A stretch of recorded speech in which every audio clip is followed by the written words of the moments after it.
카카오 먹통 사태는 오늘로 나흘째입니다. 주요 기능이 대부분 복구됐지만 일부는 여전히 복구되지 않아서 시민들의 불편이 이어지고 있습니다. 합동 감식 결과 불은 전기실에 있는 배터리 모듈에서 시작된 걸로 분석됐는데 경찰은 현장 직원들을 불러 화재 경위와 과실 여부 등을 조사하고 있습니다.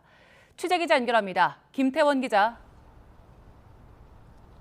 네, SK CNC 데이터 센터 앞에 나와 있습니다. 네, 어제 합동 감식이 마무리됐는데 전기적 요인이 화재 원인인 걸로 분석됐죠? 네, 경찰과 소방, 국립과학수사연구원 등의 화재 현장 합동 감식은 그제와 어제 이틀간에 걸쳐 마무리됐습니다. 어제 2차 합동 감식에서는 화재 발생 지점으로 지목됐던 지하 3층 전기실 배터리 등을 조사하며 화재 원인을 밝히는 데 집중하고 있는 모습입니다. 경찰 등이 화재 당시 CCTV를 분석한 결과 불은 전기실 안에 있던 배터리 한 개에서 처음 시작된 것으로 파악됐습니다. 화재 발생 초기엔 일명 UPS라고 불리는 무정전 전원장치에서 불이 난 것으로 알려졌는데요.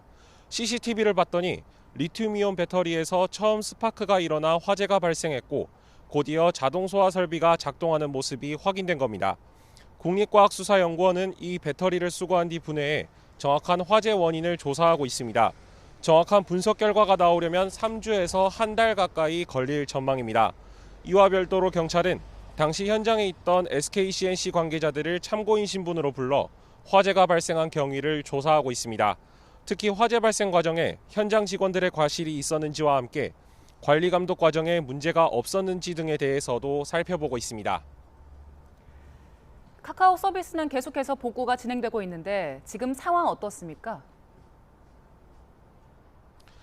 네, 어제까지만 해도 불안정하다는 지적이 잇따르던 모바일과 PC 카카오톡 메시지 송수신 기능 등 일부 대부분의 주요 서비스 같은 경우에는 현재 이용하는 데 큰 문제는 없습니다.